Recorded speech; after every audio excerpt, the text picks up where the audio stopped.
অসমৰ যুৱক ভিক্টৰ দাসে আজি অসমবাসীৰ ওচৰত সাহায্য বিচাৰিছে। তেওঁ যিটো বিপদত পৰিছে তাৰ পৰা ৰক্ষা পাবৰ কাৰণে অসমবাসীক মাত মাতিবলৈ আহ্বান জনাইছে, অনুৰোধ জনাইছে।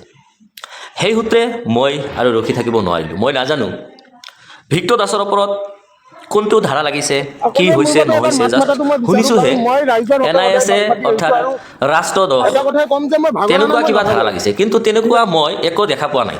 মই ৰখি থাকিব পৰা নাই, কাৰণ মই ভিক্টৰ দাসক মোৰ দাদা সমতুল্য বুলি মই ভাবোঁ। সেইজন ভিক্টৰ দাস যিজনে অসম ডাইৰেক্ট ৰিকুৱাৰমেণ্ট চাকৰিৰ ক্ষেত্ৰত যিটো ঘোটালা হোৱাৰ সম্ভাৱনাৰ সূত্ৰে চৰকাৰৰ লগত লাগিছিল অসমৰ ৰাইজৰ হকে। সেইজন ভিক্টৰ দাস যিজনে কোনো জাতি বা কোনো ওপৰত যদি কেতিয়াবা অন্যায় অত্যাচাৰ হয়, এইজন ভিক্টৰ দাসে ওলাই আহে আৰু মাত মাতে আমাৰ ন্যায়ৰ বিষয়ে। এইজন ভিক্টৰ দাসে আমাৰ হিয়াৰ আমঠু জুবিন গাৰ্গৰ হত্যাকাণ্ডৰ পিছত সকলোতকৈ হুবলিল মাতত মাত মাতিছিল। সেইজন ভিক্টৰ দাস। মই নাজানো ইয়াৰ ওপৰত আইনৰ কোনটো ধাৰা লাগিছে, যাৰ কাৰণে ইয়াক আজি 2 মাহৰ পৰা জেলত ৰখা হৈছে। আজি তেওঁ অসমবাসীৰ ওচৰত অনুৰোধ জনাইছে যাতে তাৰ ন্যায়ৰ হকে অসমবাসীয়ে মাত মাতে। আমি মাতিম জানো? কিন্তু মই মাতিম। কিয় মাতিম? মই এইজনে ভিক্টৰ দাস, মই কেতিয়াও তাক বেয়া কৰাত দেখা পোৱা নাই। মই সদায় দেখিছোঁ সি অসমৰ যিকোনো সমস্যাত মাত মাতিছিল, অসমবাসীৰ কাৰণে কাম কৰিছিল। সেইকাৰণে আজি তেওঁৰ বিপদৰ সময়ত মই তাৰ বিষয়ে মাত মাতিব ওলাম বা মই ওলাইছোঁ।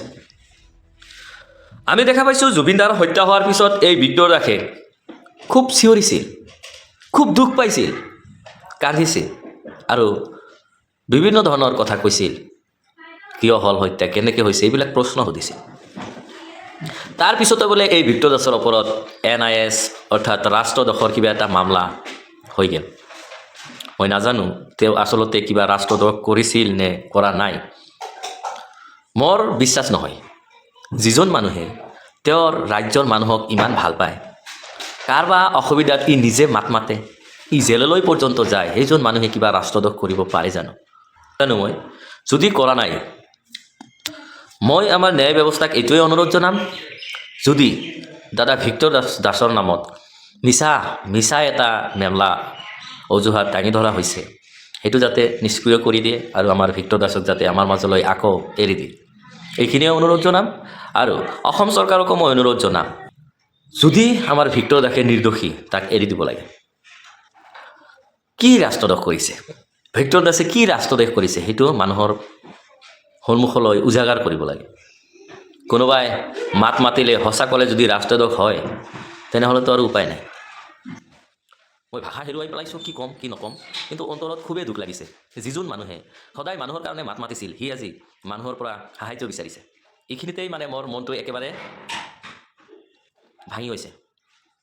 সি এটা সিংহ, অসমৰ সি এটা সিংহ ভিক্টৰ দাস। সি প্ৰতিজন নিৰীহ মানুহৰ বিপদৰ সময়ত সি মাত মাতে, সাহায্য কৰে। সেইকাৰণে কৈছোঁ ভিক্টৰ দাস অসমৰ এজন সিংহ।